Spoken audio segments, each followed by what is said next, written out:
Hello, and welcome back to Slurpathon 2022. My name's Rajasu. I'll be hosting these next couple of runs. I do want to announce that we have just opened a new incentive for a bonus game that will be Teenage Mutant Ninja Turtles Shredder's Revenge, and the goal for that will be $250. So if you're looking for something to put your donations toward, we have that. We also have an ending incentive for Sekiro. So next up we have Shredster 7 with Ultrakill. So take it away. Aloha, and welcome back to Milkshake Fest 2097. Wait.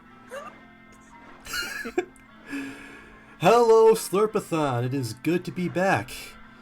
I will be your entertainment, wittingly or otherwise, for the next couple of hours.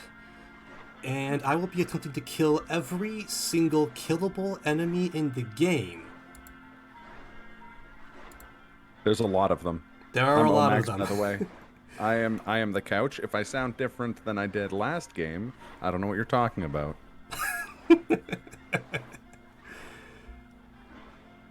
Oh man. Oh man. Okay. Oh man. Oh man. Oh man. Alright. Everybody ready? Alright. Don't blink, because a lot of things are going to happen in a very short amount of time. And I probably will not be able to explain all of it as we go, unfortunately. I'll try to pick up some of the slack, but no promises. Alright. Are we ready to go? Alright. 5, 4, 3, 2, 1, go!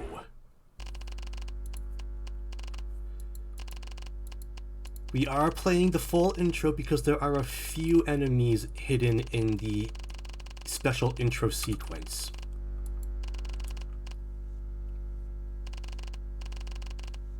Oh man, just this intro gets me hyped.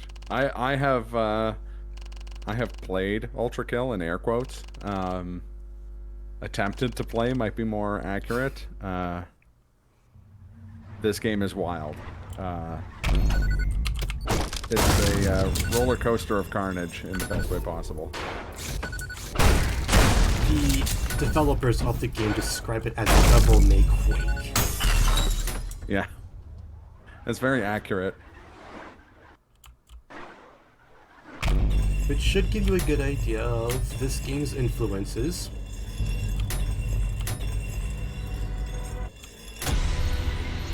It's made ostensibly by a solo dev, if I'm not mistaken, right?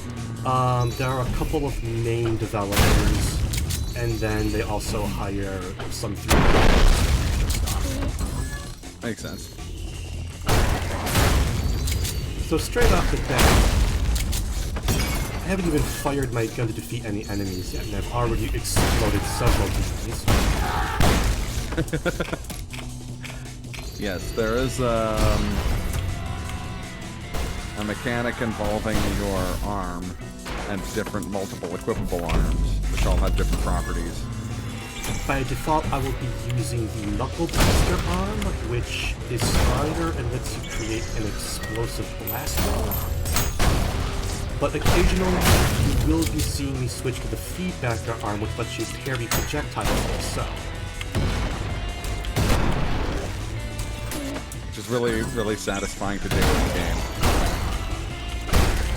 I can see with confidence as a Sekiro speedrunner, a good parry goes a long way. My default revolver has the ability to charge a piercing shot, which can go through enemies multiple times, and my variant lets me shoot coins that will automatically home in on enemy weak spots. Yeah, part of the design of the game is that, well, you have a small handful of weapons. The weapons themselves do have variants, so you can switch through. It's our first air quotes boss in the space. Quote boss unquote, which is specifically weak to being shotgunned at point blank range, which is what I did to kill it in only 3 hits there. to be fair, most things are. Not most things in Ultrakill, just in general. Very few things are not weak to getting shotgun to close range. But malicious faces especially. A little visual preview of our next boss there, Swords Machine.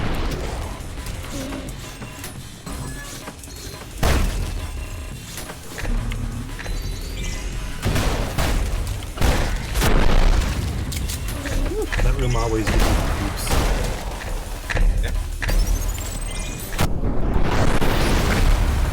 I'd be lying if I said crushers in video games didn't cause me a little bit of anxiety every time. With that, I'm just trying to one-cycle all of the enemies in that particular room. It's a little more precise than I'm comfortable with. Fair.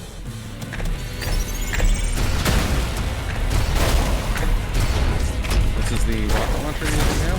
Yes. We'll be seeing more of the rocket launcher quite a bit later down the line.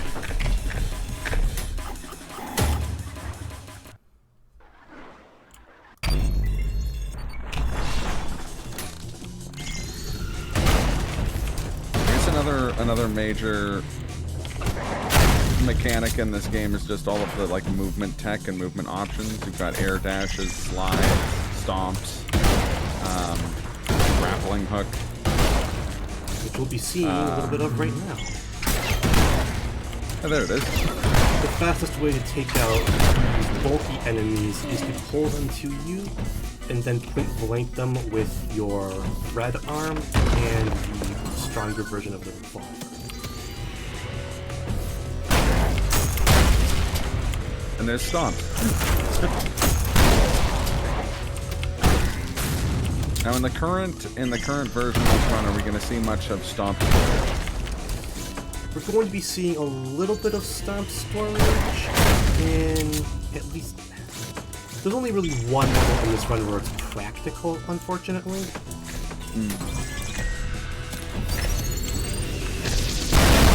But we may use it in the level I was mentioning earlier, Bridge Burner, if things go awry.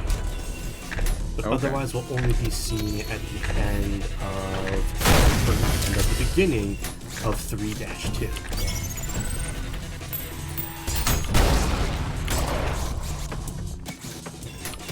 Now, normally you're supposed to fight this boss twice in the level, but we skipped the first encounter, so we'll be facing both phases back to back instead. And in this case, that doesn't affect your P rank. It does count them as like an individual encounter, essentially. Because the first encounter does not end with Swords Machine dying, it does not count as a kill.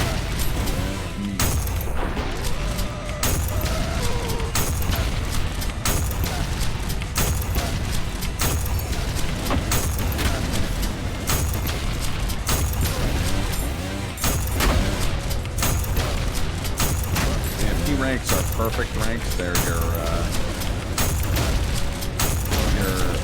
rank above S, essentially.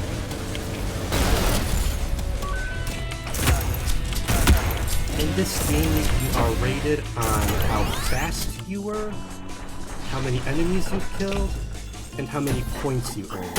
If you get an S rank in all three of those, your final rank is a P rank.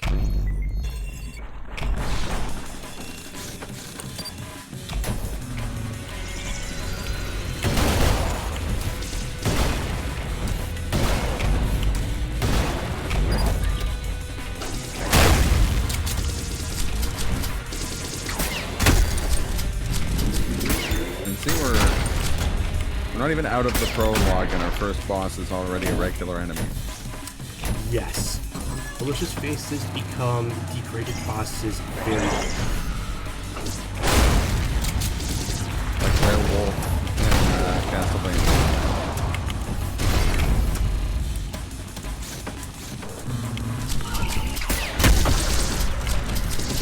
Up here we have what is technically our second optional encounter. Against two more malicious faces. Now, I've already screwed up this run. I forgot to face the optional early Swords Machine encounter in the second level. Whoops! But we don't have time to go back for it. Okay. So I will just have to bear that mark of shame. It's all good. We've had no death runs with deaths in its day, and we've had invalid runs and also other malarkey.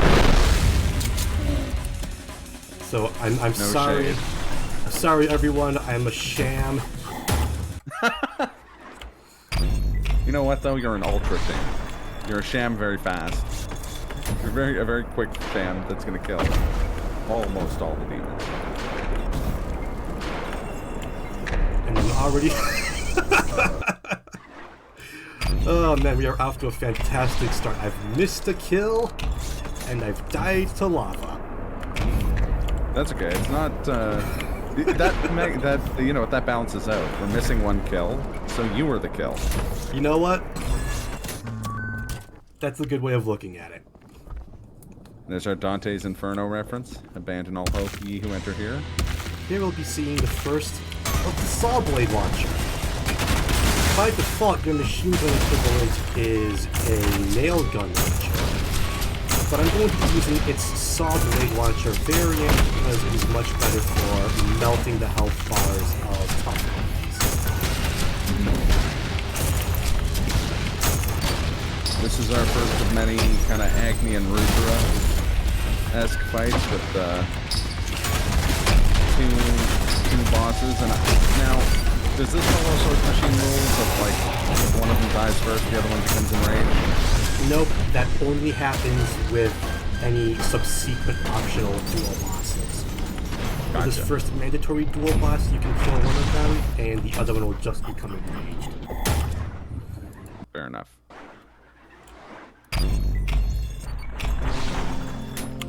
Alright, now that we've gotten out of the prologue, welcome to Limbo.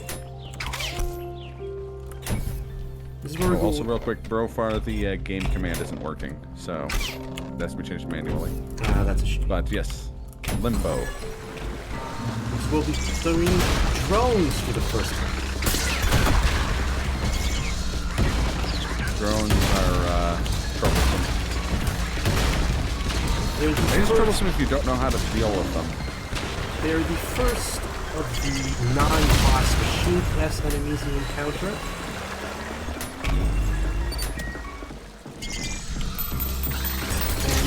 When you kill them, they will try to blow up in your face. Fortunately, this can be subverted if you push them with your red arm or if you blow them up right out of your face. Speaking of arms, you will notice that I am punching my own shotgun bullets to make them go faster. That is still one of my favorite pieces of moon logic from this game. It's wonderful. That originally started out as a bug that was turned into a feature. Yeah, well, because the idea being that they're projectiles, so you can parry them. But it's such an awesome feature, I'm glad they kept it. You will be seeing me not use explosives against malicious faces because they are immune to explosions. Which is why just regular shotgun bullets for face. Also, it's a really minor thing, but can I just shout out how satisfying it is to pick up a skull with the whiplash? Yes, the whiplash I don't know. is surprisingly versatile. More so than it really has been like.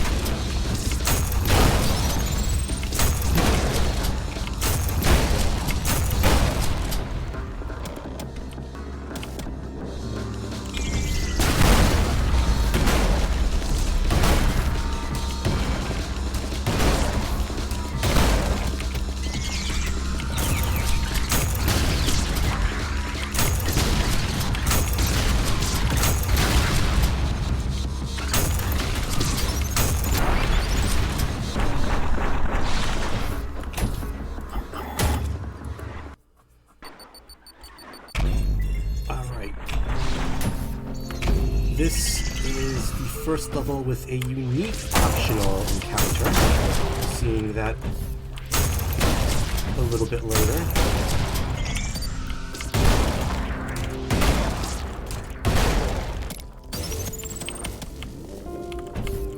And I will warn you all, now it is actually quite an intimidating boss, so we need a few deaths under our belt before we get out of here.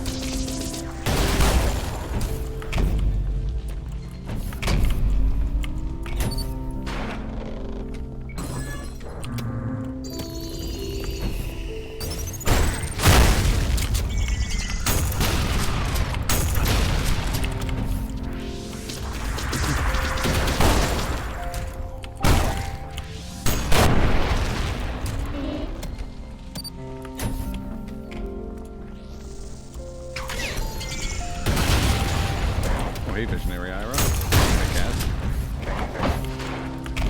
I'm good to see some more of my chat regulars joining the party.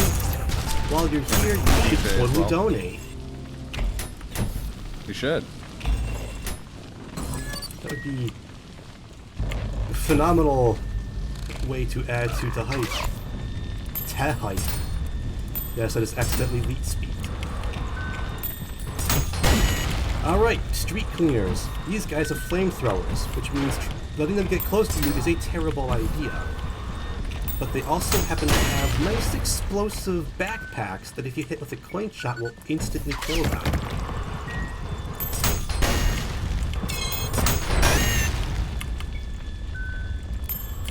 It makes these guys very intimidating when you fight them in groups. Like with other enemies.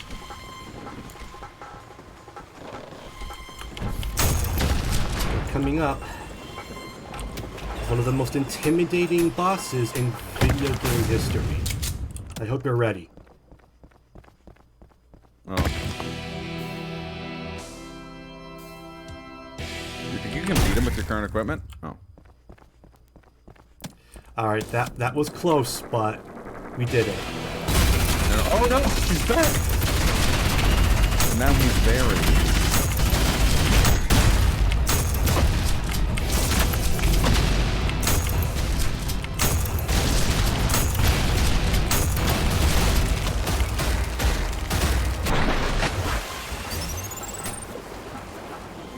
So when that minor distraction is out of the way, I'm gonna sneak down here to get this extra health picked up, which activates an extra Cerberus. Just as a treat. Just a little Cerberus.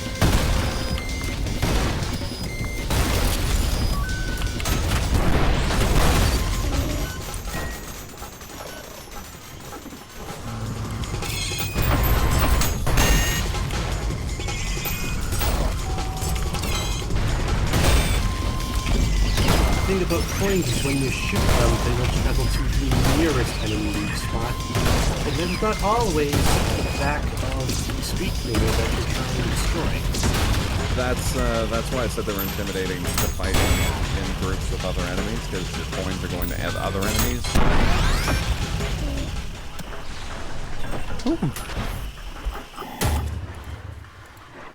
Alright, this is one of the first long levels of the game, so if we have any special announcements from our host, now is a fantastic time to let us know about it. Sure, we have some exciting incentives coming up. We have the next run after this is going to be Celeste, and we have a bid war to name the file name. Currently, Trans Rights is in the lead with Conroy right behind it.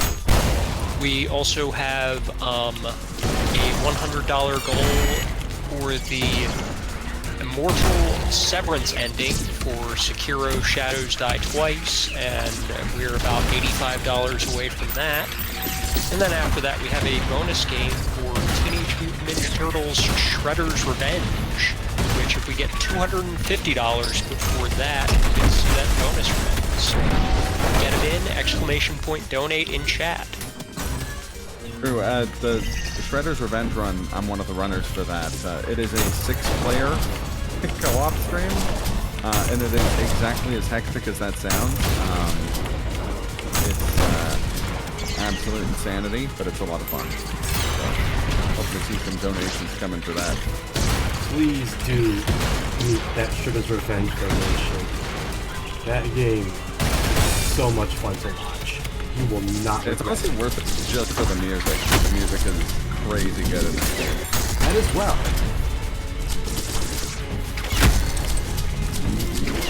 What you're seeing me do here is the shotgun is actually capable of parrying melee attacks if you fire right before the attack goes off. But it also works for certain projectile attacks, or in this case, hit scan attacks, namely the malicious faces charged explosive.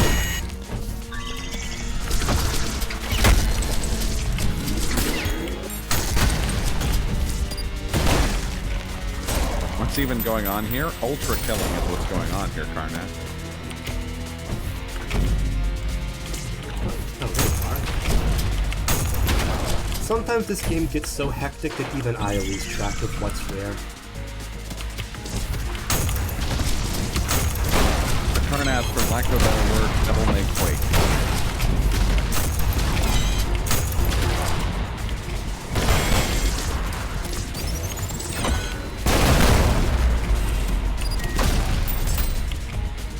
So Fred is absolutely too hectic.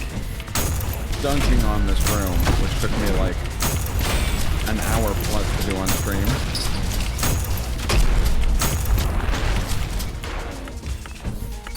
Make sure I don't miss this skull. We're gonna need to collect 2 skulls in order to kill everything in this area. But it will also unlock a secret weapon that we'll be using to trivialize the last few encounters. Oh, is that soap?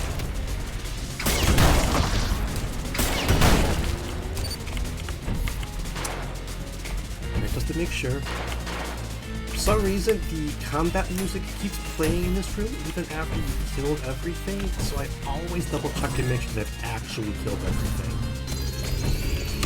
Fair enough. You can never be too safe.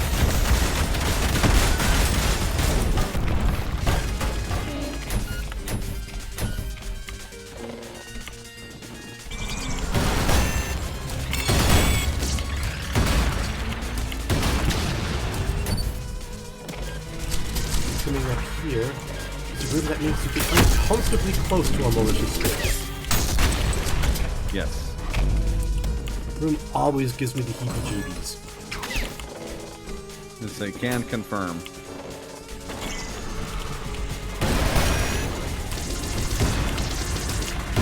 Question is, what he used to soak on? Nim, use it on everything.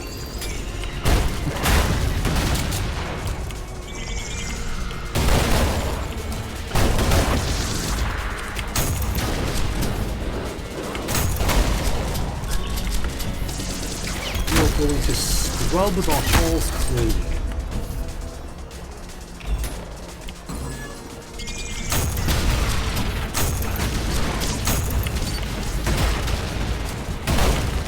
Sometimes you manage to blow up every drone at once. Sometimes one of them plays hard to get. It happens.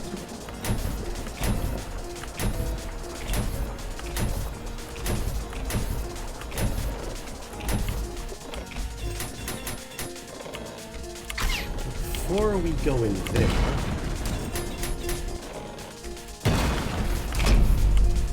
anyone who's played Dusk before knows the immense destructive power of a bar of soap. Case in point, 2 sword machines destroyed in less than 5 hits. That's the power of soap. Wash your hands. So here's a big intimidating looking boss. And there goes the big intimidating looking boss.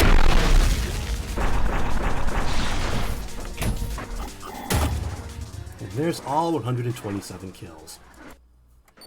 If However, you soap, like all good things, must You do not get to Doesn't keep last. the sub, unfortunately. And if you were disappointed that we didn't fight that hideous mass properly, don't worry. You'll be getting plenty of hideous mass at the end of this run. Oh, here it is. One of the best fights.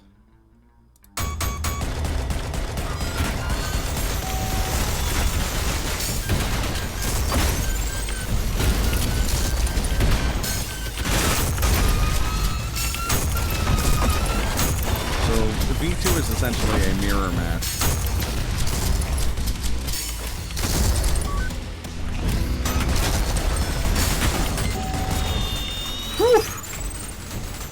Despite being the first true boss of the game, because V2 is essentially a multiplayer bot, its behavior is extremely chaotic, making it one of the most intense fights in the game.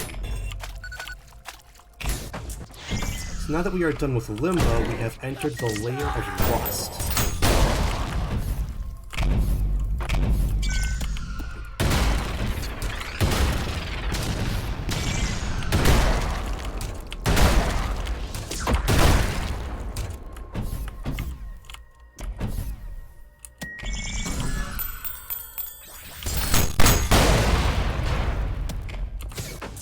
Best I've ever cleared those guys.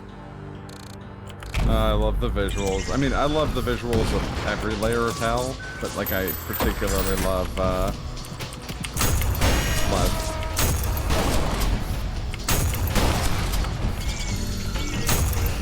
This is definitely one of the most scenic layers, which is quite strange given the movie.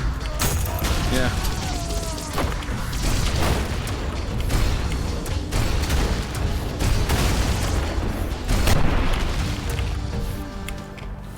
Not a fan of how low health I am right now.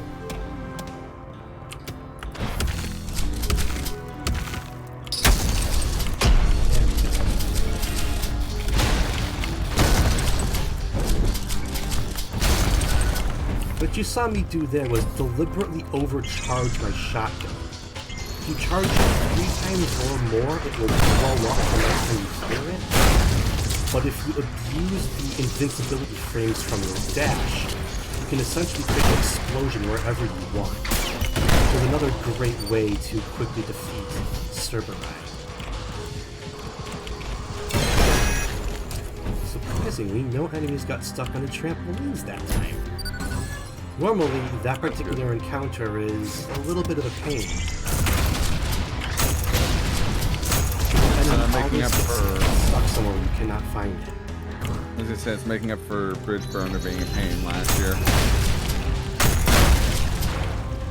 That is true. Last year's Bridge Burner one was what caused me to go overtime. So I have something of a vendetta against this level.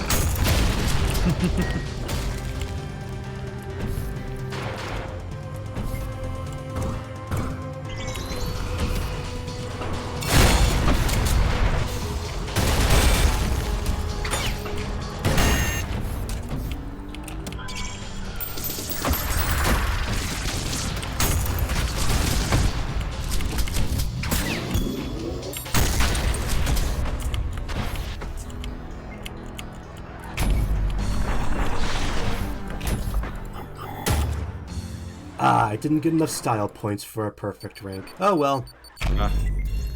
Our first imperfect. It was inevitable. Alright, these Pepsi Man-looking enemies are called soldiers, and they are extremely resistant to explosions.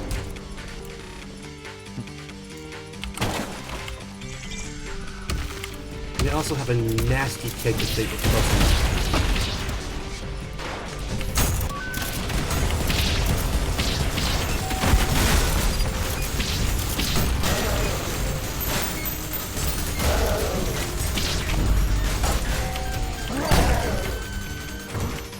I think I went for the kick.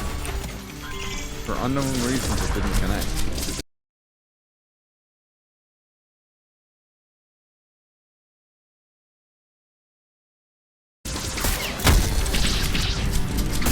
Contrary to what fighting games usually tell you, the fist is lighter than the foot. the gimmick of this level is that there are fuse boxes that you must destroy in order to open up the way forward.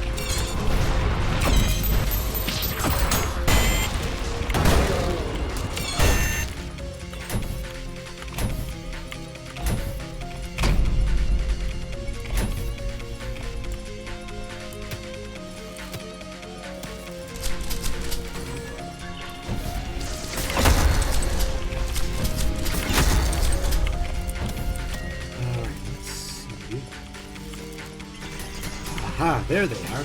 I was wondering why enemies weren't spawning for a minute there. Uh-oh. Yep. I was wondering if that was going to happen. Happens to the best of us. This room in particular is quite tricky because you've got very narrow walkways while dealing with enemies that destroy you if they get close enough. So, it is quite a scary room. And there is still a... Aha, I see him now. I was going to point out the same thing, Kaz. Great song.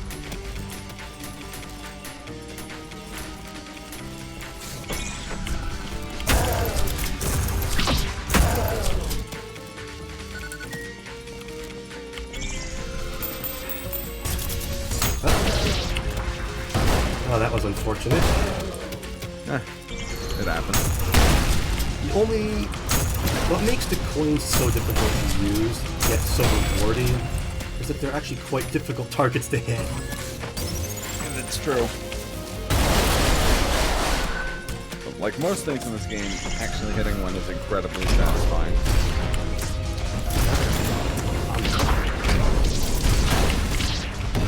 If you hit a ground-faced enemy in mid-air with the rocket, you will create a much larger explosion. What I was trying to do there was get that larger explosion so that I could kill all of those soldiers with the explosion, because they cannot block the explosion if they're airborne. But unfortunately...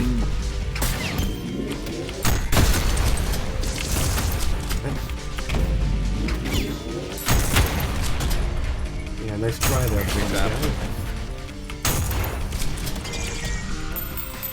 I can definitely hear that car now. It does give me especially like perfect dark vibes.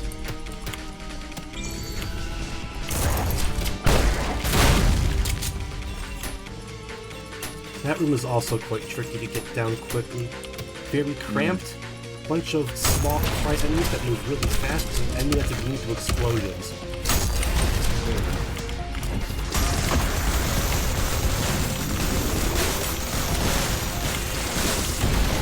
Cerberus does not like to get customer sovereigns, which is unfortunate.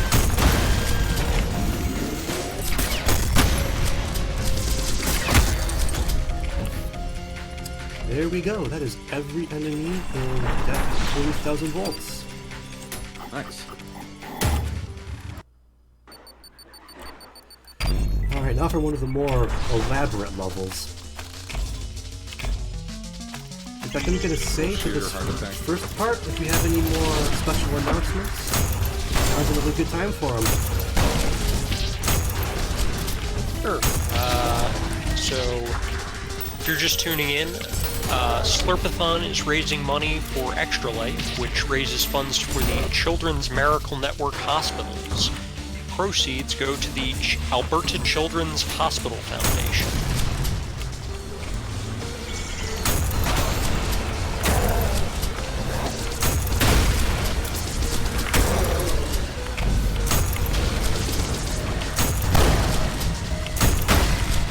To the hospital, I live like a block away from that hospital. They do good work.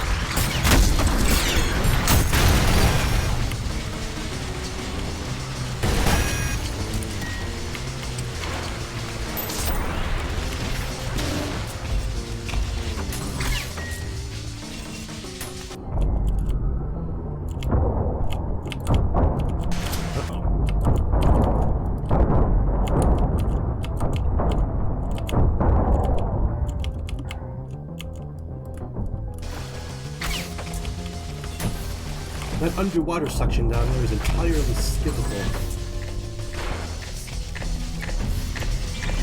And it is the first of a number of underwater sections that we will be playing through. Unfortunately, your controls don't actually change underwater, so being underwater does not make things particularly more difficult than usual. Yeah, unsurprisingly, V1 not subject to oxygen. V1 was a player character. This is true, yeah. And as a robot, does not need oxygen, only needs blood. And blood is in fact fuel. What is fuel? Alright, coming up in this room, your first encounter with the Mind Flayer.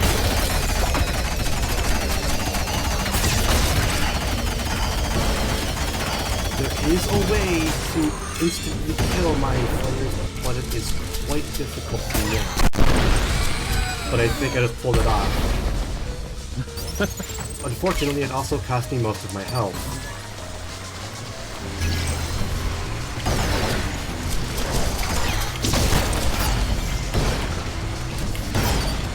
Yeah, because you get health back from being close to an enemy when you attack it,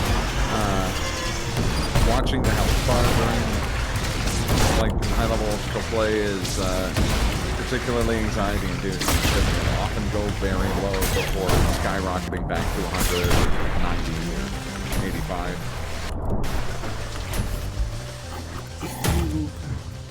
If you happen to have an explosion hitbox on top of a Mind Flayer right when they fire their explosive homing projectiles, you'll reflect all of those projectiles back into it in order to instantly destroy it.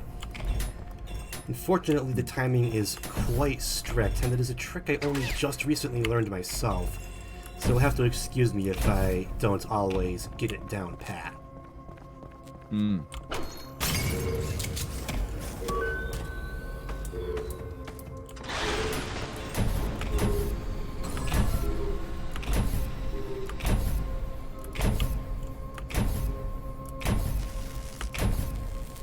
Yes, Nim, we are playing on the standard difficulty for this run. Nimi is actually even better than me at this game, if you can believe it. They are incredibly good at this game. So, really, they should be the one streaming this for Slurpathon right now.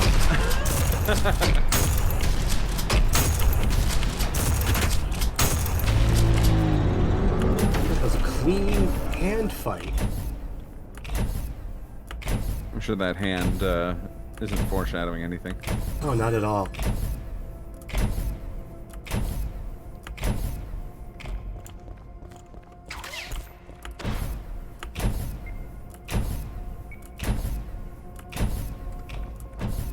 As is the marketing that this level's making them miss the old coin cheese that doesn't work anymore. I'll have to actually ask you specifically what coin cheese they're talking about. You sure you're not talking about the nail gun cheese?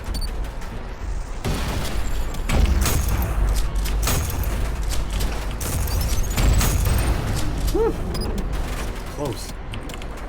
During the first phase of this fight, the corpse of King Minos will spawn a heat-seeking black hole that will reduce your health to 1 temporarily.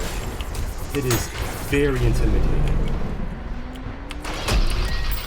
Also, if you're particularly skilled, you can parry Corpse King's punches to take off a significant chunk of his health. Unfortunately, I cannot seem to wrap my head around the exact timing for it. Pushing a coin into the wall for a minute before activating the boss. Damage multiplication insta kills him. Oh yeah, coin bouncing. Yes, that was quite the trick. You could kill virtually any boss in the game with a single shot if you timed it well. So now we're in the corpse King Minos' corpse. I could have just said King Minos' corpse.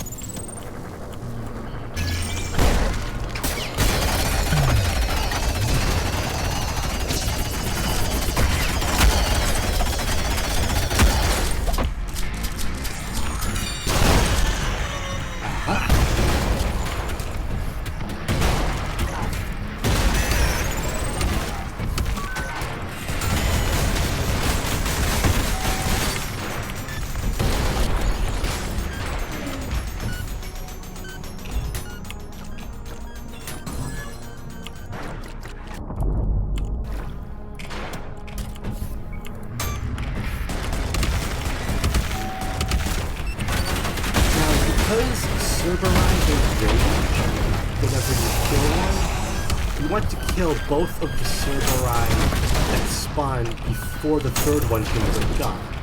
So that way it cannot also enrage when you kill the other one. Makes sense. This room is going to be important in a minute. Actually, a couple of minutes, but the point is, this room is important.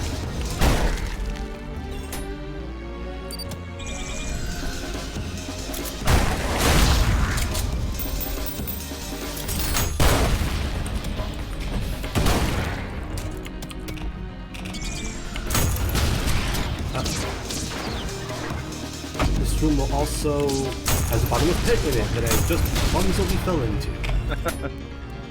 These things happen. Fortunately, most bottomless pits in this game are not instantly lethal, so you have a little bit of leeway. Yet again, a banger of a song.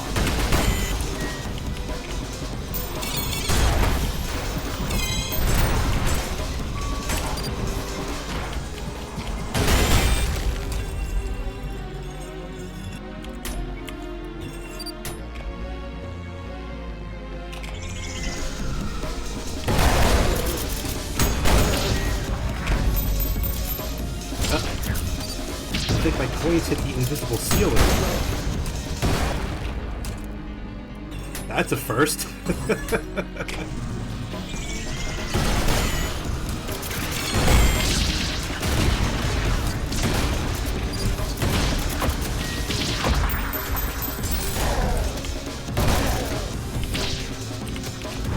I'm trying to use the shotgun projectile boosting on exposure-proof enemies. It's like awesome, I'm just the best.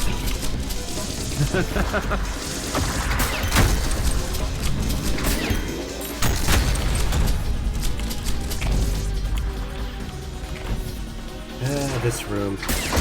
This particular encounter with these three malicious faces specifically. It's quite tricky because the lights get turned out.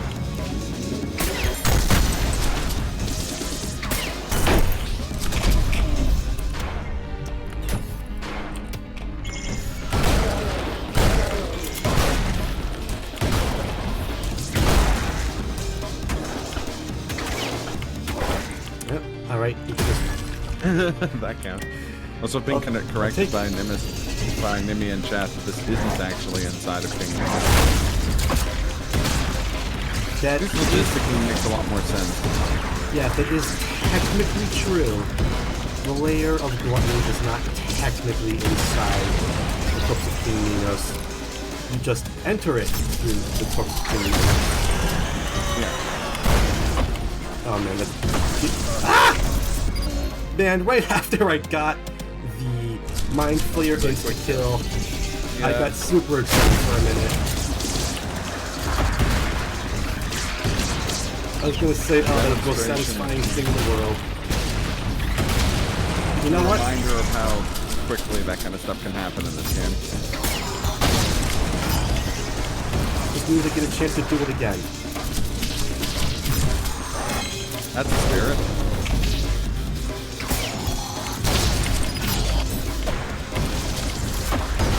Yeah, man, you are being stubborn.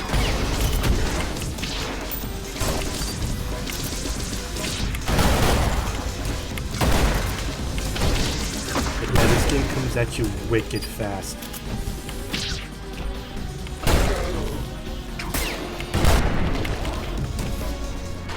We are actually not going to go out the normal exit. We are going to take a detour to fight what is currently the most difficult boss in the entire game by a ridiculous margin. That would be Mr. Flesh Prison? That would be Flesh Prison, yes. Ah. Fortunately, we have exploits to help make Flesh Prison easier, but we might be here for a few minutes. Fair enough. Also, that makes sense, Nibby. In fact, I'm actually going to swap out my weapon arrangement here for a sec. If I can actually do it in the correct order, that would be fantastic. I'm actually changing which shotgun and which rail cannon variants are my defaults. I have not been using the grenade launcher variant of the shotgun that much, but it will be very important for exploiting how the Flesh Prison fight works.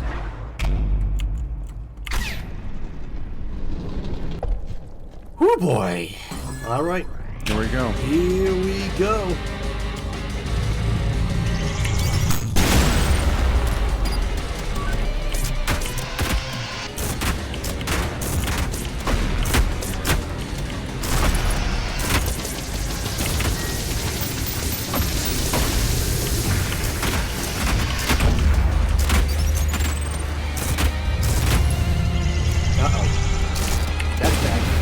Oh, that's very bad. There's something you may or may not be using a dot here. I believe in you.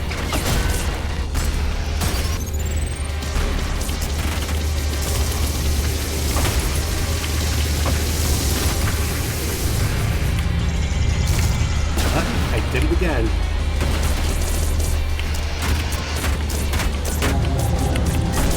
Yep, there it is.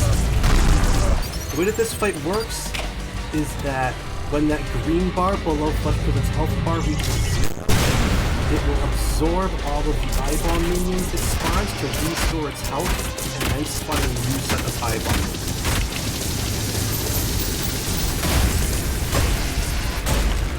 If you can destroy some of them before that green bar finishes refilling, which I just completely failed to do, then you get a lot of free hot shots at Flesh Prison.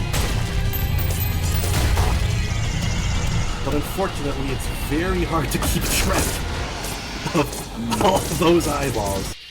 In fact, I'm also just going to restart the checkpoint there.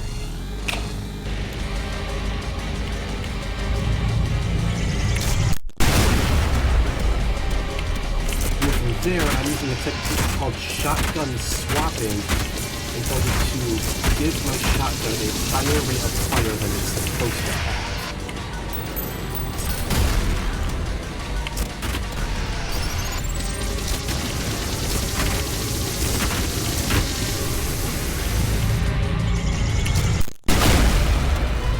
Nice.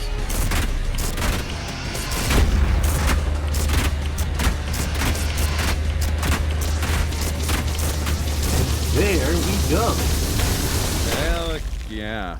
Well done. Whew. Let's go. But that's only the beginning.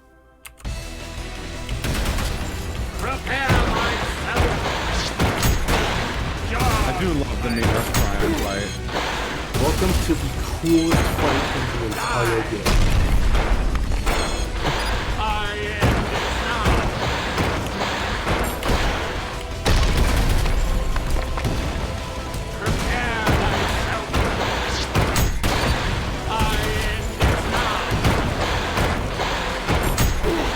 This is the fight where the parry army really shines.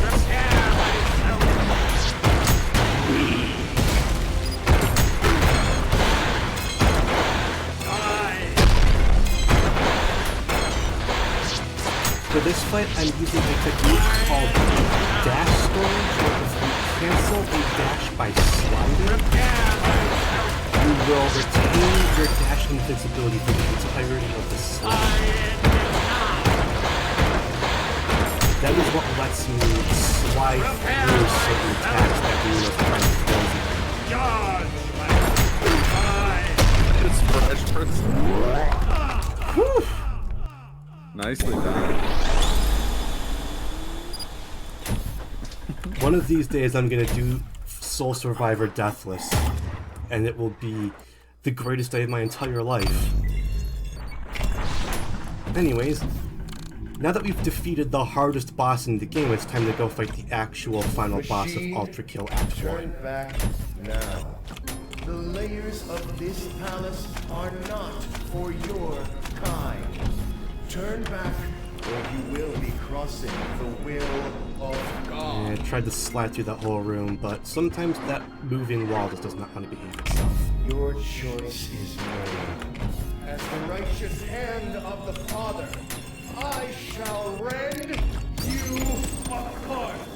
And Oh, you hang on. will become inanimate once Alright, hang on, more. Mr. Boss Man. I have to get my weapons back in order, sorry. Thank you. Okay. Behold, the power of an angel! So, say hello to Virgil DMC3.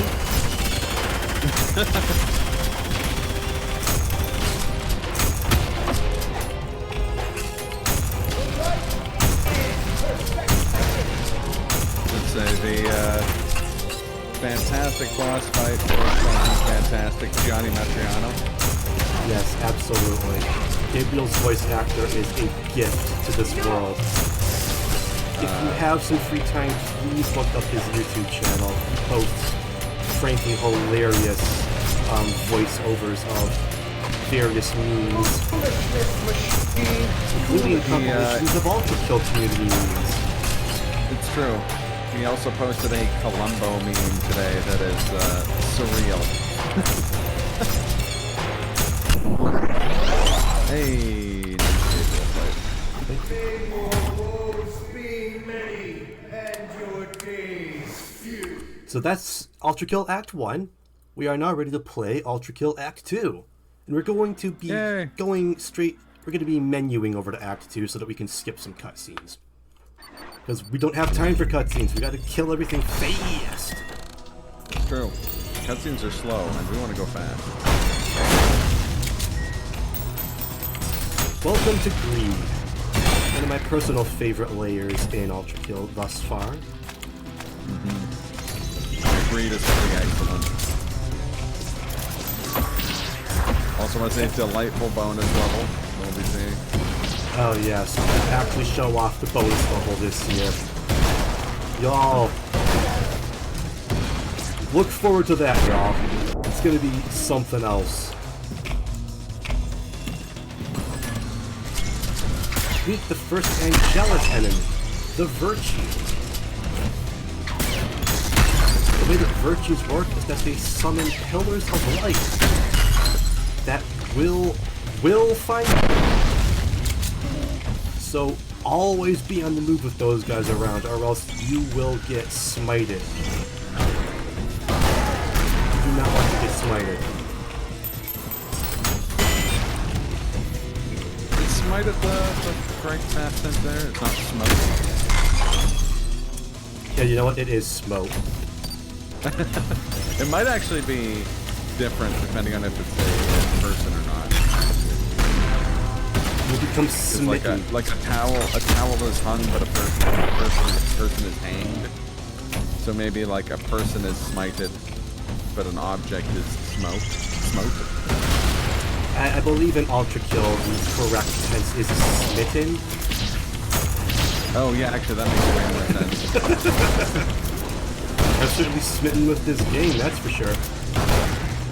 Rajat was saying that they don't want to get smited. It sounds like it smite hurt. Oh yeah, it smarts.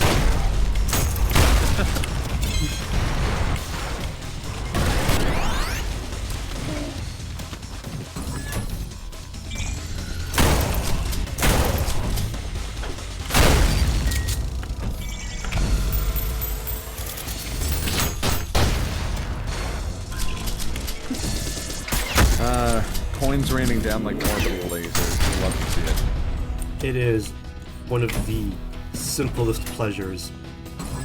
Oh, I forgot about this. I can't believe I forgot about dual wielding. Yeah, amazingly, dual wielding is a power up that gives you a third arm.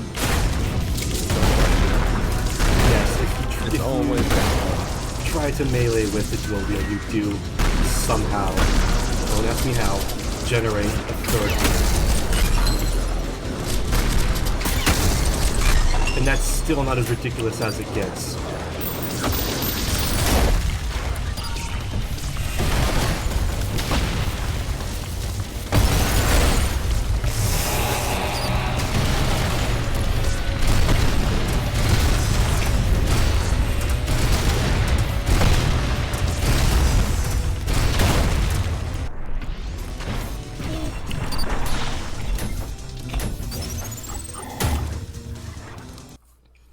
Alright, this is another one of those big levels, so if you have any more announcements, now's a perfect time for them. Sure, so we have a $50 donation from Minos Prime saying, "Thy end is nigh." Thy end is nigh. Bonus. So that does put us it's a good start on the Turtles Shredder's Revenge bonus game, so keep them coming for that, certainly. Thank you for helping Turtles become a reality, Minos. Sorry I shot you in the face a bunch. Clearly not taking it too personally. I mean, he donated. It's just business. Oops.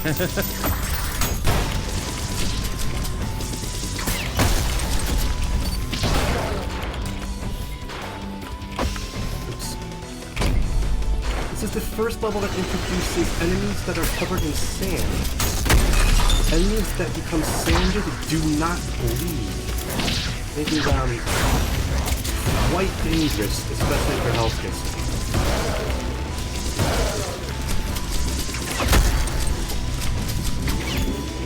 First level with Insurrectionist? This is the only level that in the campaign that has an Insurrectionist. Ah, okay. Nope. And I still have done things backwards. But it's fine. We ball.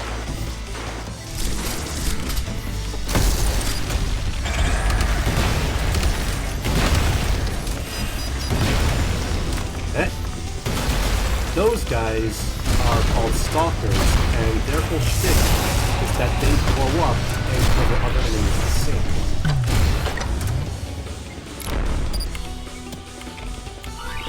If possible, you want to get them to blow up when they aren't near other enemies, and there are ways to force that to happen. But that particular trio of stalkers is a little bit tricky to work around, because, well, there's 3 of them. Fair.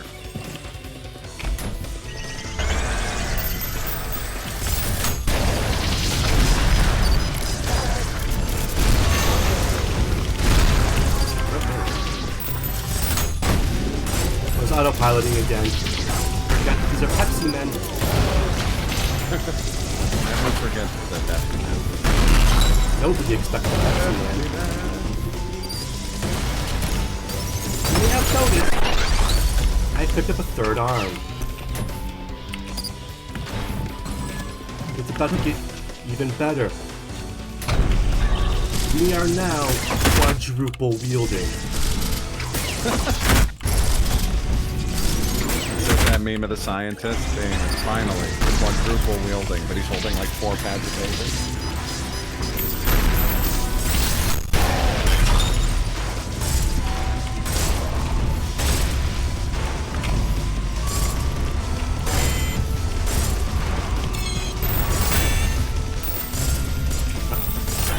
There we go. Just in time. Now normally, we'd have to deposit these skulls over on that pedestal in order to summon a boss. We're still going to summon that boss, but if you think I'm actually going to fight it, well, we got another thing coming.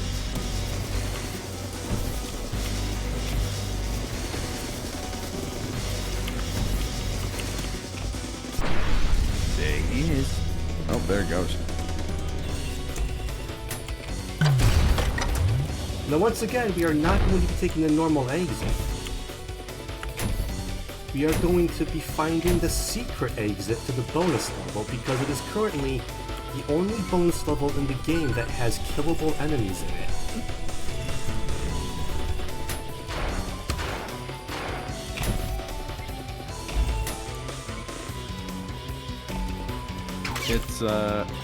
It's a delight, this bonus level.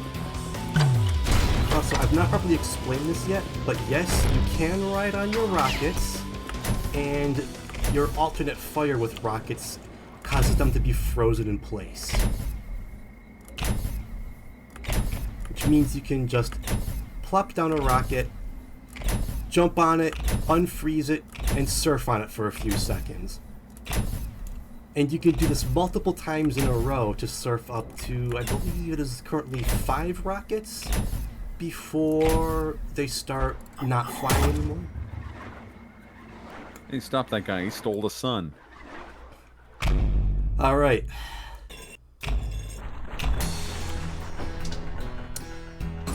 Welcome to the bonus level of Greed.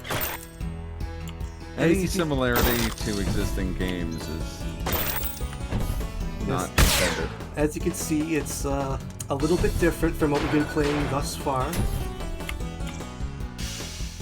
As you can also see, I'm very bad at it. Unfortunately, this will probably, case in point, be the level where I die the most. So, once we get inside the dark room, if we have any more announcements, that would be another fantastic opportunity to let us know about them. Fortunately, the developer was kind enough to include checkpoints and shields in this bonus minigame.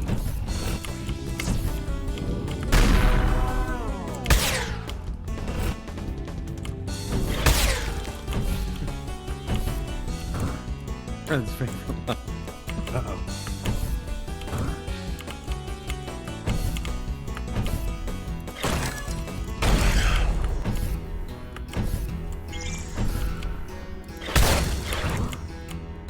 Let's see if I can not get terminated by all of these guys.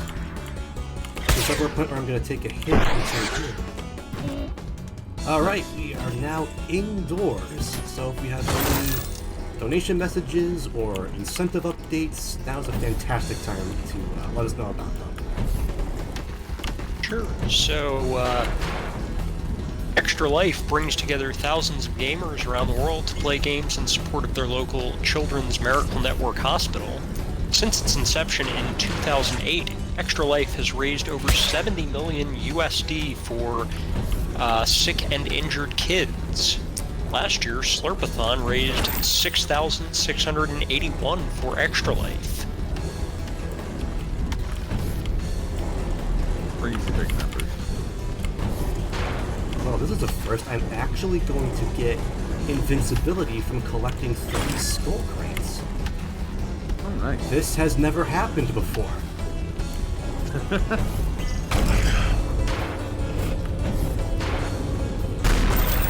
Look at him go. Fortunately, it's also the part of the level where I'm least likely to get hit. But hey. Yeah, I mean...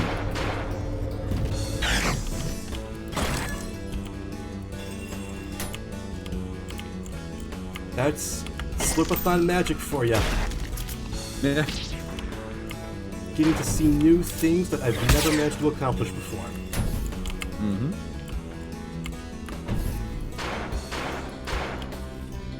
We are approaching... I was just thinking, are we allowed to say that's never happened before and have it be a good thing?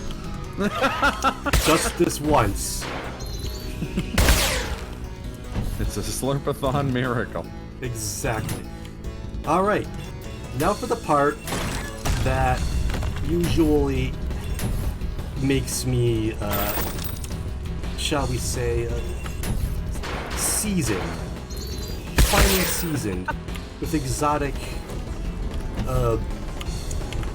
spices and minerals.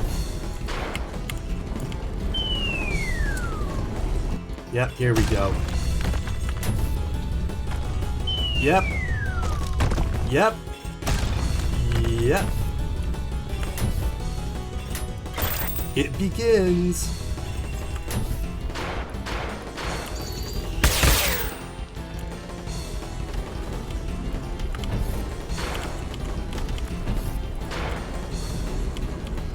Oh, Lord. Woo! Nice. Thank heavens. Okay, no more Bash Crandicoot. No more Clash of the Brandicoot. I'm glad that we managed to get through that last section as quickly as we did. All right. How many deaths was that total in the end? 6? Something like that. That's still fewer than my So, obviously, the gimmick of this level is everything's pitch dark. Normally, you're supposed to pick up that torch at the beginning of the level in order to find your way around, but that makes it rather a bit difficult to get to the secret that are locked away in this level. So we have to use other means of lighting things on fire, such as frozen rockets and punched shotgun bullets in order to light all of these points up.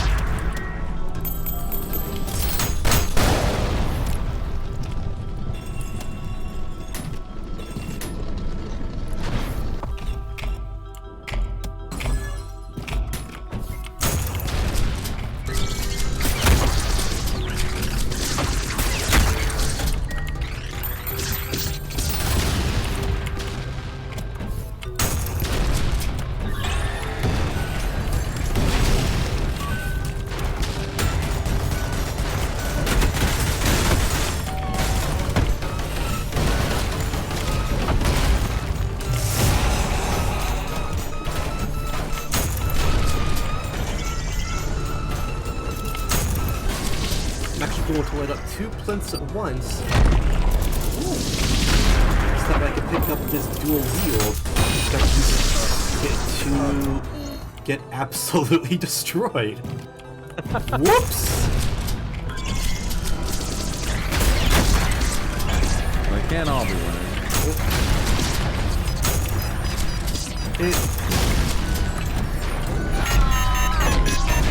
It can't always be Slurpathon miracles, unfortunately. Sometimes it's just the usual Slurpathon curse.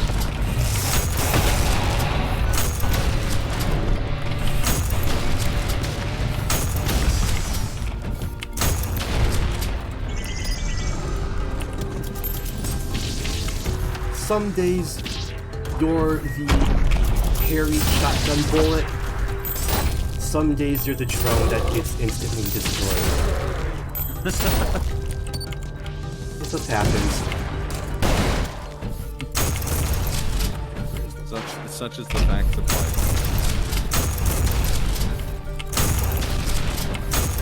There's that last blend. Wow. Welcome to amateur hour, apparently. Jeez. No, amateur hour is a little later.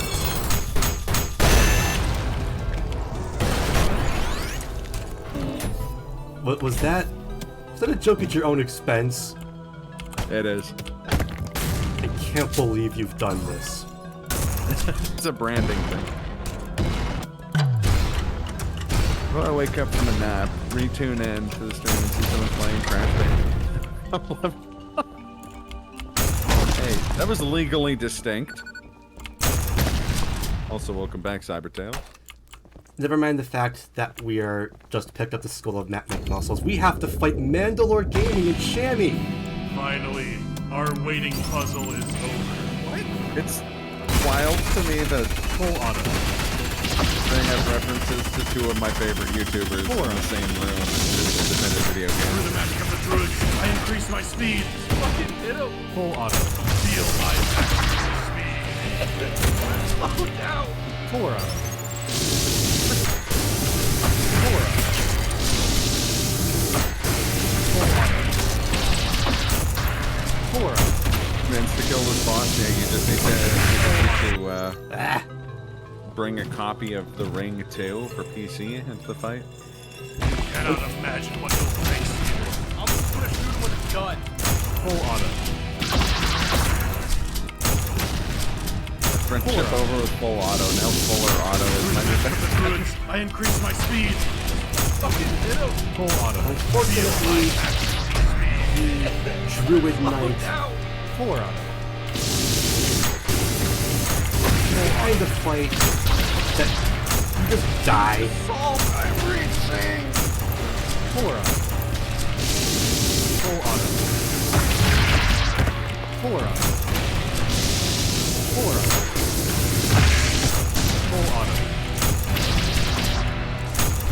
great. Now we lost the fuck. All right. Distraction over. Well done. Oh wait, hold on. We gotta bring Matt McMuscles with us. How else are we gonna find out what happened? We do actually need the skull to progress at the end of the level. Normally, there's a place where you have to put the torch that you pick up at the start of the level, but the skull also works. As one might expect. You know, skulls make excellent substitute torches, It's true. which that might seem like another out of context, oh funny, ha ha kind of thing. Well, no. If you punch any of the husk type enemies while you're holding a skull, it will actually light them on fire.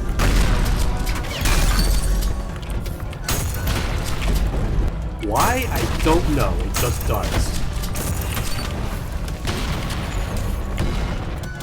Maybe it's funny that the skulls also produce more light than torches, just like in real life.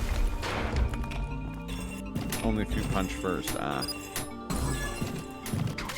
Alright, welcome to another slot machine room.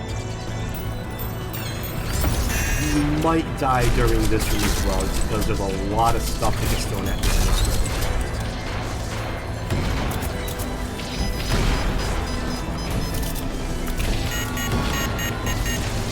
Oh boy, that... You never want to see the stalkers get those malicious faces.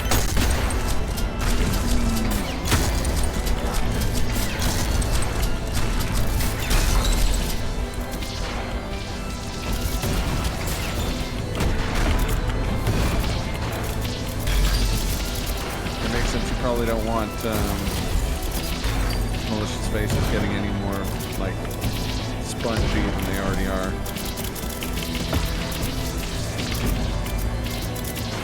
Why am I don't have rail cannon recharged yet.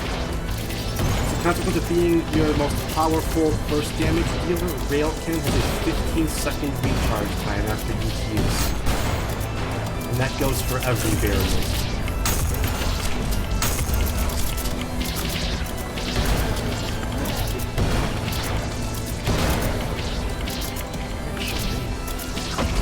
Here's an idea. Yeah, there we go. Modern problems require modern solutions. Making new strats up on the fly. Unfortunately, that was a quite slow run thanks to our deaths, but otherwise... Alright. Welcome to one of the most visually spectacular fights in the game. Could you please get this skull?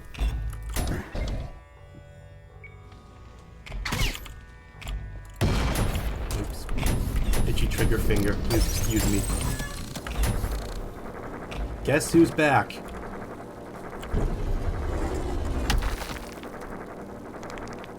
Nillo, Angela. Oh. G2 has learned a lot of new tricks this time around. In fact, if I don't kill immediately, you might even see him start to throw coins. Yeah, there we go. To his own detriment. I was gonna say, can you shoot his coins? Yes. And then you answered that question Yes, for me. you can. I love this. And now we are chasing him down the side of the pyramid. You say video games are hard.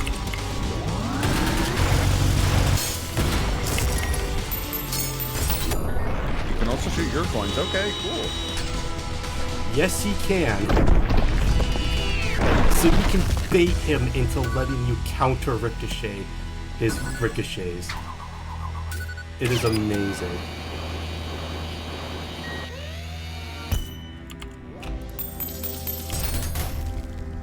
Okay.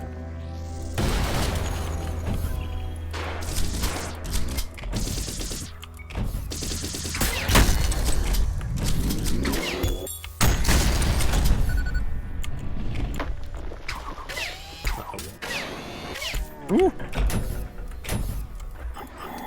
Hey, perfect rank. Nice. Alright. Welcome to the layers that were not in the game last Slurpathon. Oh, I really like Wrath. Wrath is an excellent layer. Wrath is very much my aesthetic.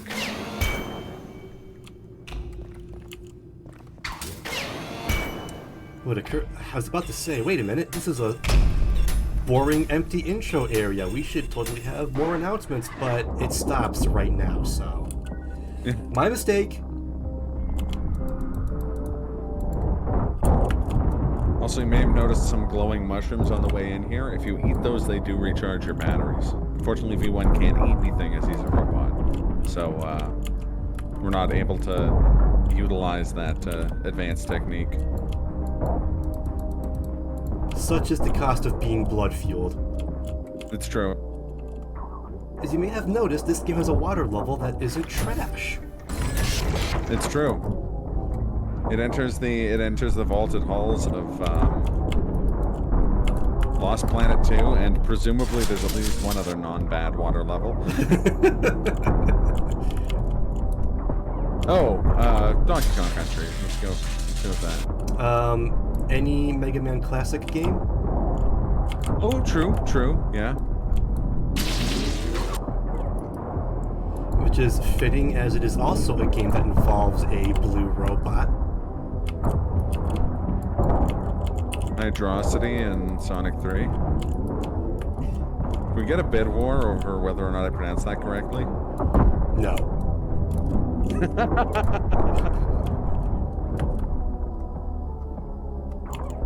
And we do actually need to ride under the rocket up here. Then I'm gonna just put down some saw blades ahead of time. Because these guys show up and immediately get melted. Saw blades. What would we do with that?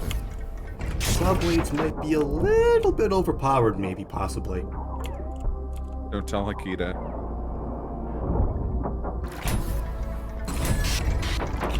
Alright, welcome to one of the hardest rooms in the whole layer.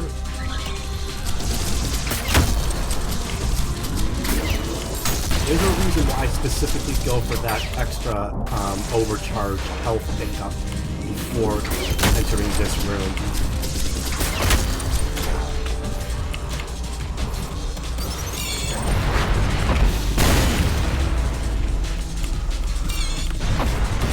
And that is why.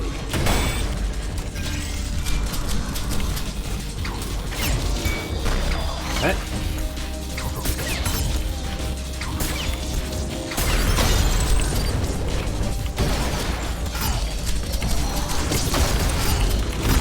based on the 7 layers of heck. That's exactly it. Basically, hell is full because humanity is dead, and we're a robot going down into heck. Just dealing with some of the issues infrastructurally. it is specifically based on Dante's Inferno.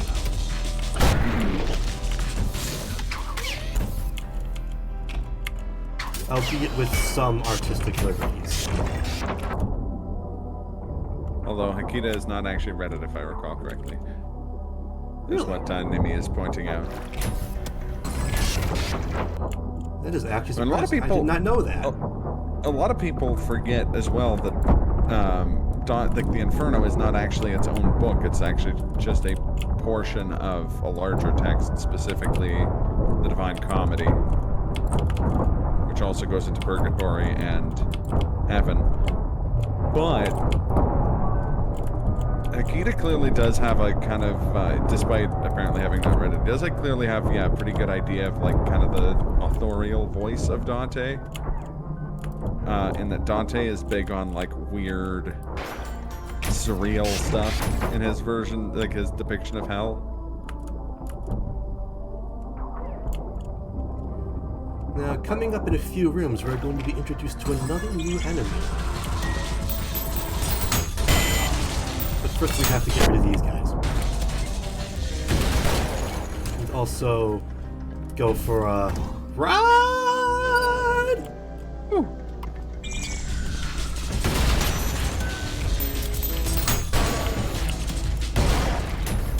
Yeah, well, I mean, and you could certainly.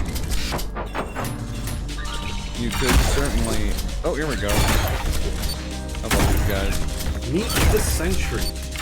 As you tell by the fact that they have giant sniper rifles for a face, they have perfect accuracy and will hit you if you don't either get behind something or interrupt their attacks. Fortunately, Knuckle Blaster is very good at interrupting them.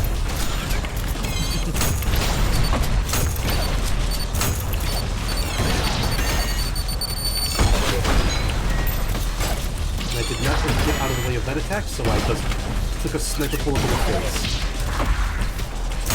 Sometimes you just gotta do that. Good timings have been had by all.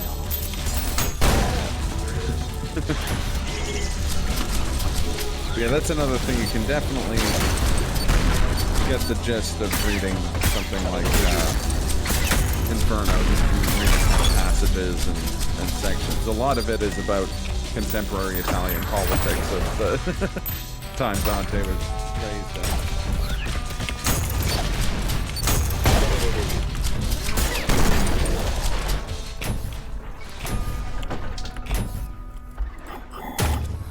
Yes, that is also correct. You can actually get a sentry to hit itself if you make it shoot one of your coins. That's insane. I love it. don't think I'll be able to show it off in this run because it's slow, but it is very cool when you make it happen. Well, don't worry. As I'm sure you know, DJ, the music never stops slapping.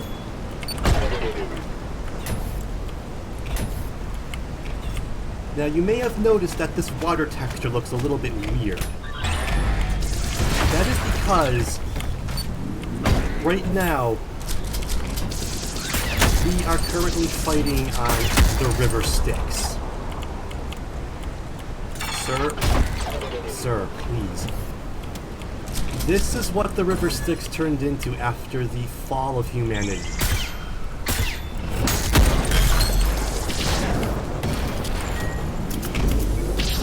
Can I get a nice height advantage? Yeah. Things a little bit easier. Coming up here is going to be another new enemy type.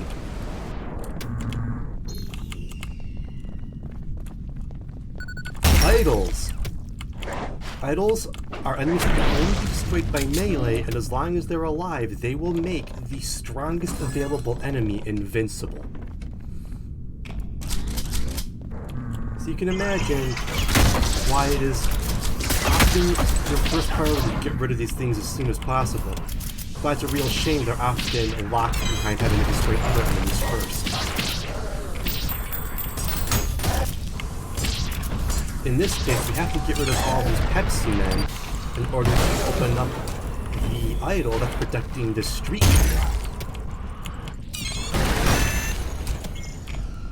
And now, we have an idol that's protecting a virtue.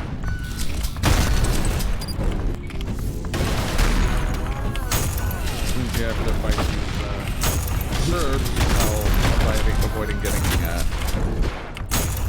smitten. Right. Do not want to get smitten while fighting Serbs. It is really bad for you.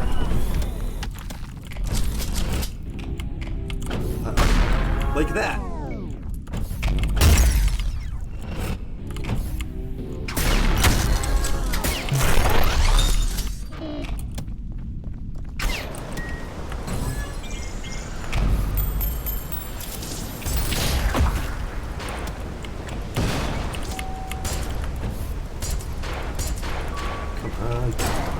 Sir, please. So for some reason, collecting that blue skull raises the Titanic, but we don't have time to watch that because we gotta go get the red skull. Believe us that it's coming up there. Like, picture the last third of that movie, but in reverse, and that's what's happening over there.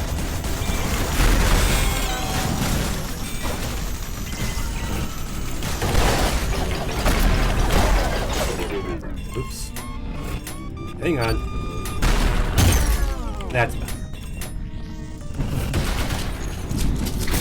Gotcha! Normally, there's supposed to be a sentry that spawns. Oh, I guess the sentry died to the subway trap. Saws, yeah. Now, just because we got the red skull, we don't necessarily have to actually go put it on its pedestal. Because we can just ride a rocket up here. And we can fight the ferryman.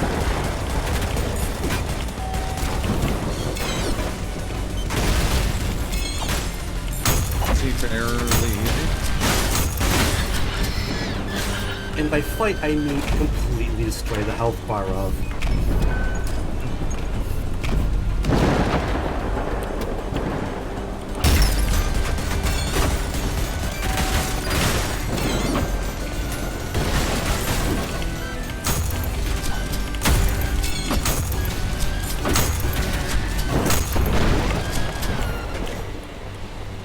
You can also skip that fight if you throw a coin at him, but that would mean not killing him, and we'd have to kill everything. It's true. Them's the breaks.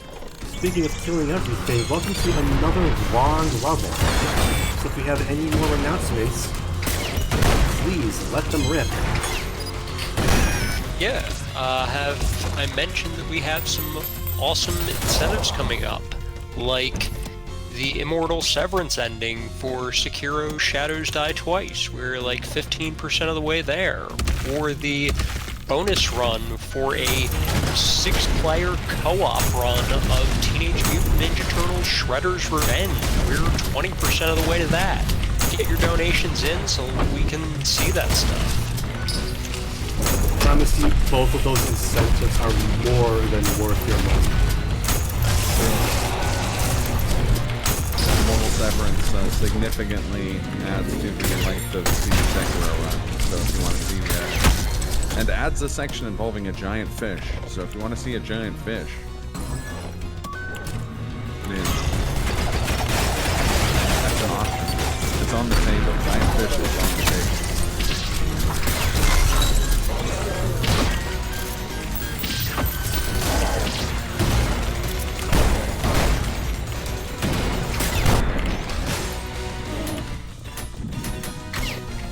To see more Omax. What? You can't go wrong with seeing more Omax.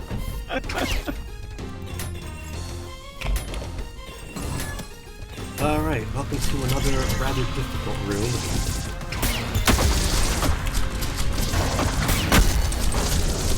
Yes, now, Nimi, it is a randomizer, so there's no guarantee that will actually be the final boss. We may have that as, like, a much earlier boss. The first boss. This is true.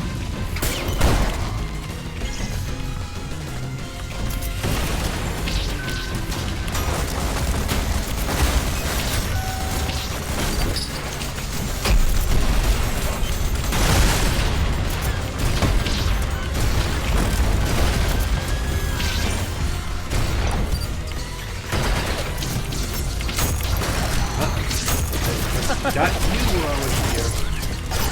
Well, unfortunately, the sets that we play on mini bosses can't replace bosses except for one of them. But that would be really funny. Especially because the randomizer kind of makes up a name based on the name of the boss replacing one boss and the other one. So it would have been like Sword Saint Centipede Giraffe or something. Please ignore the giant sea serpent.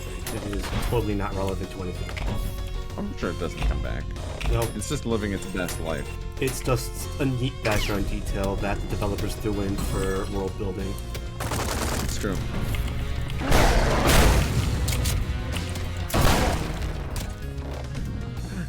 Yeah, long arm centipede. Yeah.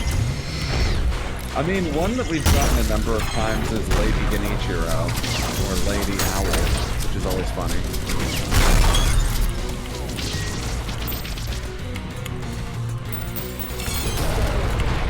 Or like Guardian Emma. When are they going to add Sisyphean Insurrectionist to Sector That'd probably be a pretty fun fight. I don't know. If you were disappointed that we didn't fight the Sisyphean Insurrectionist properly, don't worry. You'll be seeing more of it later too. Body must rest, lest you squander one of the world's creations. We'll just ignore the giant holographic Gabriel.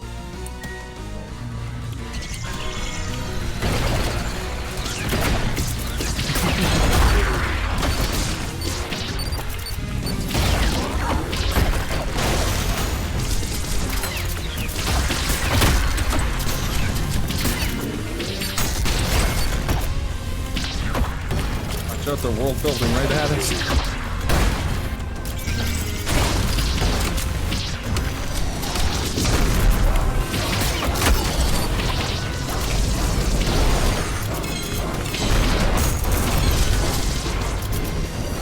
Alright, I know that you're joking, Ujatsu, but if you actually bother to look at this game's lore, it's actually sick. Yeah, there's actually like a lot of, you don't see any of it in the speedrun for obvious reasons, but there's journal entries and like very surreal cutscenes. This game is basically a playable Greek epic. With guns. A lot more shooting.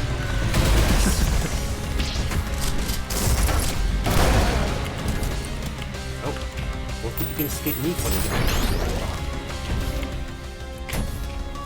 Alright, so I hope you're prepared for one of the neatest twists in the game.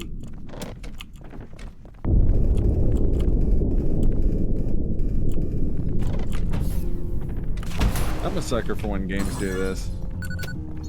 The entire ship just got turned upside down.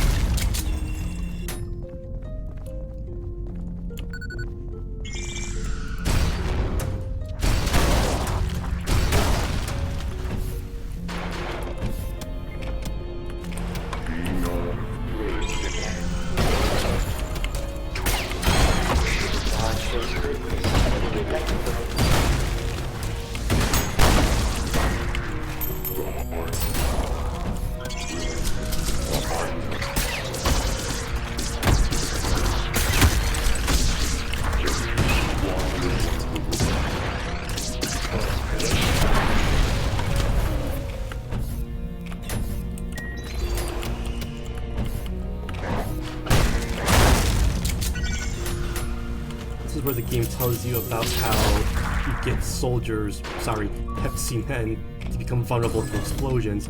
But I've already explained that, so I'm gonna ignore it. So we're gonna deal with this guy.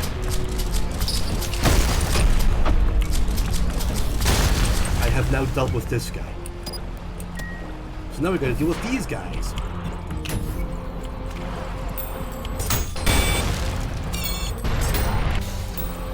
I have now dealt with these guys.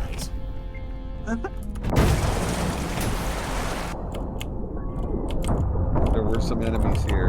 They're gone now. What enemies? I don't see any enemies. That's some more fuel. Alright, that is all 120 enemies. Done in 7 minutes. Nice. So we're just going to ignore this super well-paced ambient build-up to the boss in exchange for riding the rocket to the surface. It is actually, like, really cinematic. But we don't have time for cinematics! Because we have to face the Leviathan!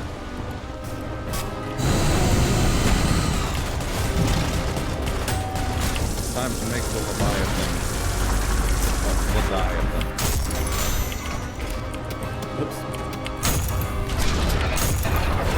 Also, I know it's not what it is, but the back of the Leviathan's head always looks to me like a turkey.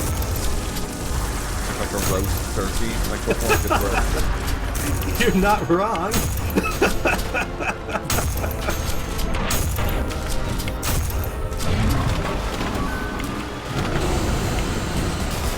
What if This will be the only giant snake fight we've seen.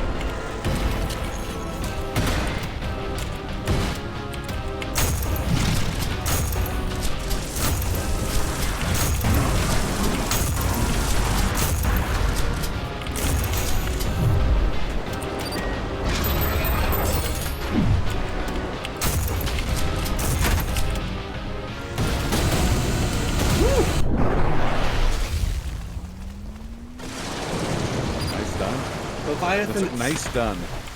Leviathan itself is not necessarily the most difficult enemy, but the tiny space that you have to fight it in makes it a hairy fight.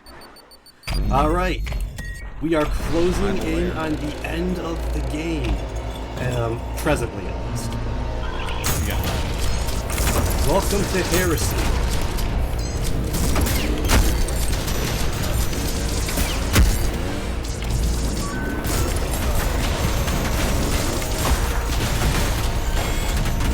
Oh, nice! I managed to squish the swords machine underneath that dead malicious face. Nice. I love it when that happens. That is not something you should be saying about things being squished in real life. This is true.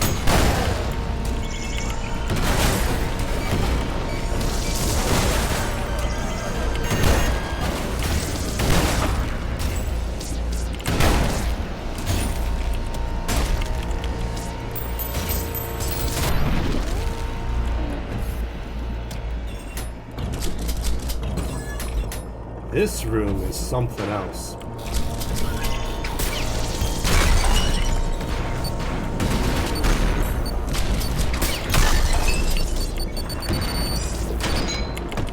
Please get out of here, sir. Yeah, he didn't listen to me. He does not want to go away. Get out of here. Sir, can you isn't? Can you not? Thank you for not.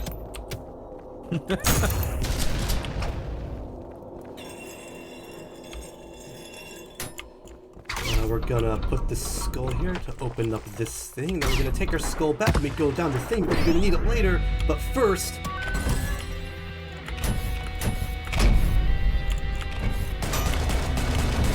First I'm gonna set this saw blade shaft down while I go collect this very sneaky dual wheel power-up. Ooh.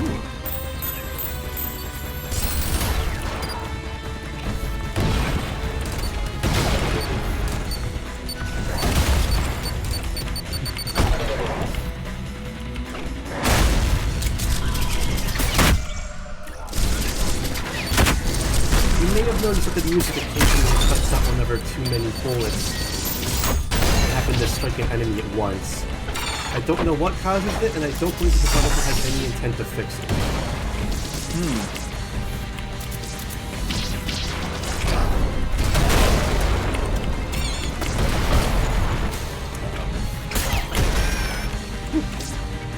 That was a bit too hairy for my tastes. I'm gonna sneak in here, grab this checkpoint, slide back out, use slam storage to get up here.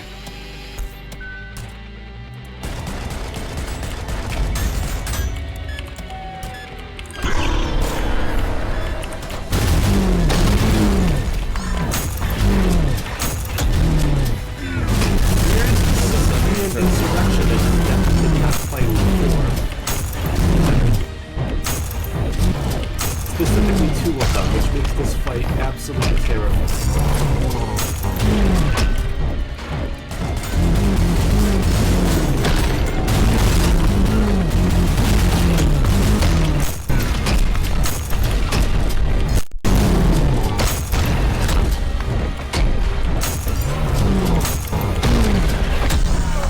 Case in point.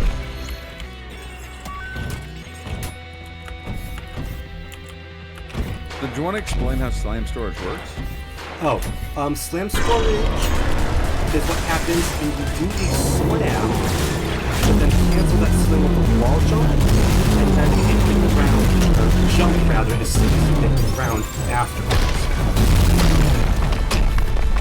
This will And give it's you all being an extreme vertical height boost that you can use to quickly descend tall rooms like in the first Imperial fight.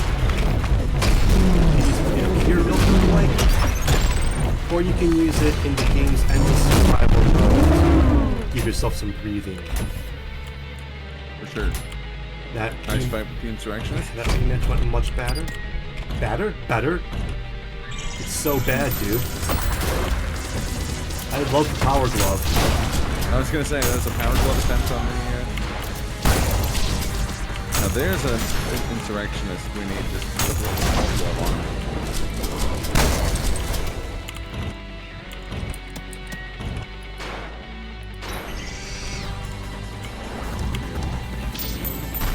Whee! It's always very advantageous if you can get a lot of upward velocity when throwing marksman coins.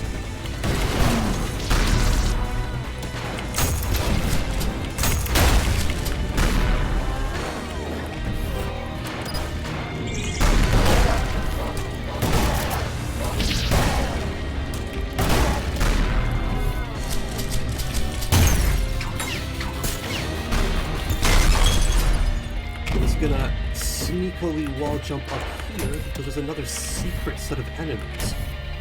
Oh. As you can probably guess, will appear as soon as I collect this thing. Mind flares. Almost got the instant kill on that mind flare. Now what makes this fight particularly difficult is that there is in addition to that malicious face that's over there, there's also a sentry that's even farther away. You have to constantly dodge out of the way at the last possible second. Fair enough.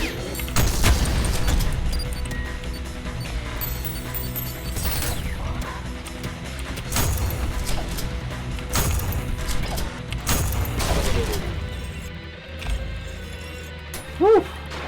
Alright. The last room of Heresy 1. I know you're here. We're just gonna cut off Gabriel's speech prematurely. Have to deal with two hideous masses at the same time. There's no soap this time. There's no soap this time. We have to actually fight these guys for real. Fortunately, we can cheese at least one of them with a saw blade launcher. The rest of these guys, no such luck.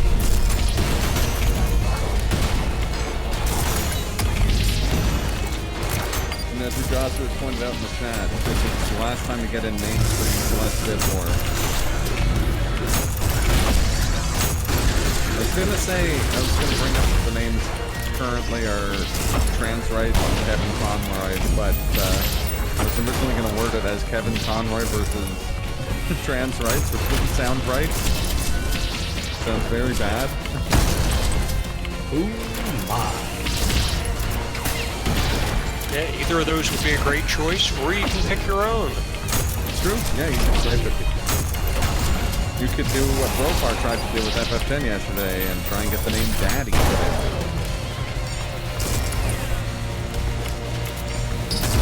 You could totally donate like $10,000 to Extra Life and change the file name to something from Ultrakill, like, I don't know, Cancerous Rodent.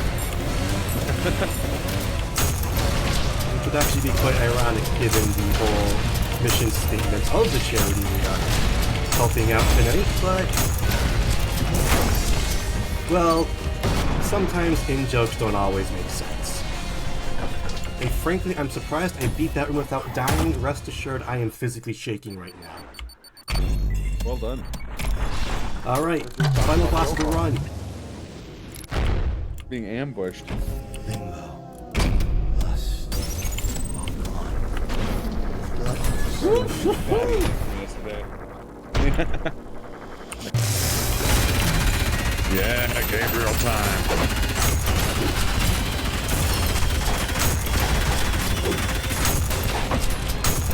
You're getting rusty, machine!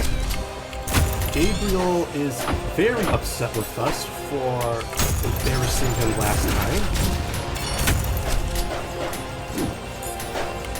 He's decided to go even more vertical. 2 swords.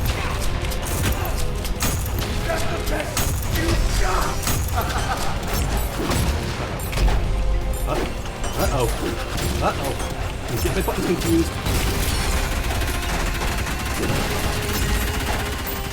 Come on, machine! Fight me like an animal! Twice! Once we get down this last shaft, that will be time. 3, 2, 1, time! Woo! So, what did that end up being? Like 25 minutes ahead of schedule. Really? Yeah, 1:44:34. Holy smokes! I think that might be my best time yet. There you go. Being at Slurpathon, also a proud tradition. PB at Congrats. Slurpathon after getting the triple skulls and Clash of the Bandicoot. Slurpathon Beautiful. is officially blessed. Let's celebrate this blessedness with a nice big donation to Extra Life. Exactly. But any shout outs, thanks you want to put out there? Once again, thanks to Nimi for showing me some of the new advanced techniques that I pulled out during this run, especially involving deliberately overcharging my shotgun to blow enemies the heck up. Shoutouts to Hakita and Peter for making this wonderful, wonderful game, and David Oshry of New Blood for publishing it and buying meme domains for it. I would like to thank my couch and my host for joining me for tonight's Ultrakilling. Oh, pleasure is mine. I'd like to thank everyone watching for participating and donating. And if you thought the movement in this run was crazy, the next game on the list is going to be Celeste, in that if you've never seen a Celeste speedrun around, I'm so excited for Celeste, I'm confusing my words. If you've never seen a Celeste speedrun before, please stick around to watch it, because it is going to be absolutely amazing. And also, It's going to be fantastic. Get those donations in for the Immortal Severance ending and for Shredder's Revenge. Those are both going to be amazing runs. And one more shout out. Thank you, Slurpy Ninja, for putting this beautiful, wonderful event together. And for being kind enough to feature my very sloppy speed run on your marathon. All right, that's it from me. Thank you all for joining me, and enjoy the rest of Slurpathon. All right.